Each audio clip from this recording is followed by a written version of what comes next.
sentirás un mar de emociones.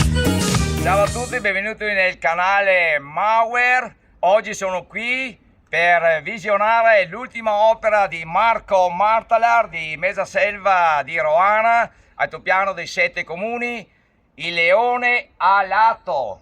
Sono 7 metri per 10, quindi è il più grande leone alato del mondo.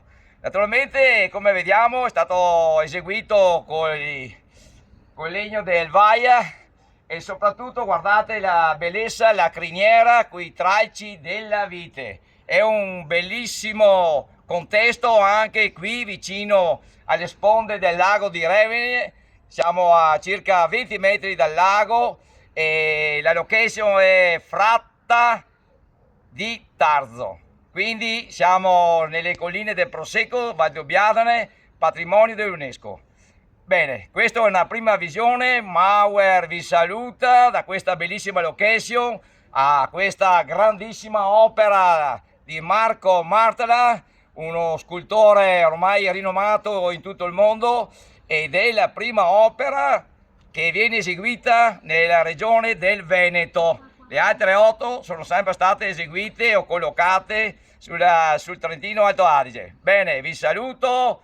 Grüß Gott! Te daré un mundo de pasiones, sentirás un mar de emociones. Suavemente llega, bambole, bambo, bambole. Bambole, Habla despacito, bambole, bambo, bambole. bambole, Métete a mi ritmo, bambole, bambo, bambole. ven amor, olvida tu dolor, no seas la de siempre, cabalguemos hasta el sol. Te daré esta noche una canción y tú me entregarás tu corazón, bambole, Suavemente llega, bambole, bambo, bambole. bambole, Habla despacito, bambole, bambo, bambole. bambole. Métete a mi ritmo, bambole, bambo, bambole. Suavemente llega, bambole, bambo, bambole. Habla despacito, bambole, bambo, bambole. Métete a mi ritmo, bambole, bambo, bambole.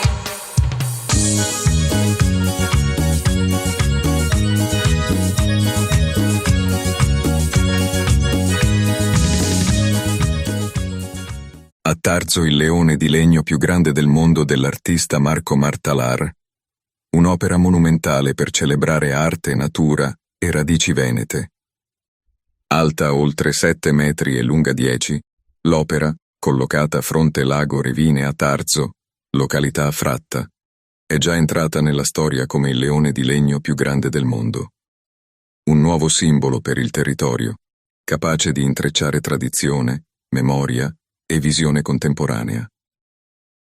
Il leone di Marco Martalar affonda le sue radici nella storia del Veneto, richiama il simbolo della Serenissima e afferma il ruolo centrale delle nostre colline, riconosciute 6 anni fa come patrimonio mondiale dell'umanità, oggi protagoniste non solo per la loro bellezza paesaggistica, ma anche per la loro capacità di ispirare cultura, visione e contemporaneità.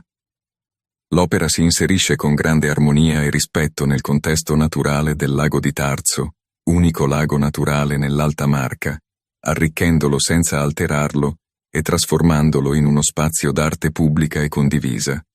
Particolarmente significativo è anche l'uso di materiali di recupero e riciclo, tutti provenienti da questo stesso territorio. Tralci di vite delle nostre colline, legno abbattuto dalla tempesta vaia, frammenti naturali che, invece di essere destinati al macero, sono stati magistralmente trasformati da Marco in bellezza e memoria. È una scelta artistica, ma anche etica, che parla di sostenibilità, radicamento nel territorio e rinascita creativa. Crediamo che arte e cultura siano strumenti potenti per posare lo sguardo sulla natura in modo nuovo.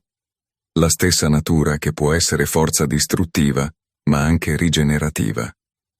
Il leone, simbolo del Veneto, si muove esattamente in questa direzione.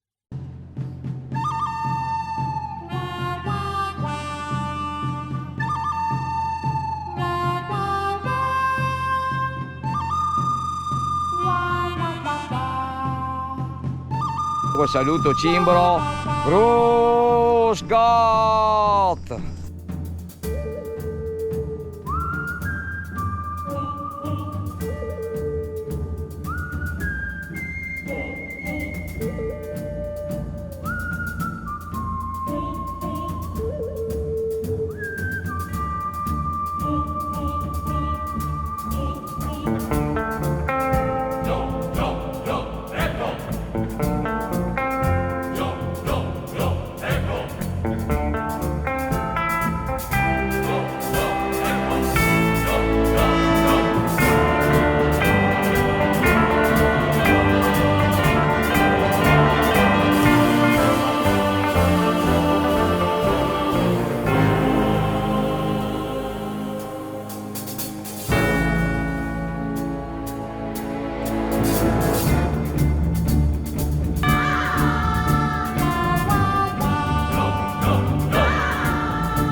La Repubblica di Venezia era chiamata la Serenissima, perché questo termine, derivante dal latino serenissimus, molto serena, rifletteva l'aspirazione della Repubblica a essere percepita come uno Stato stabile, pacifico e prospero.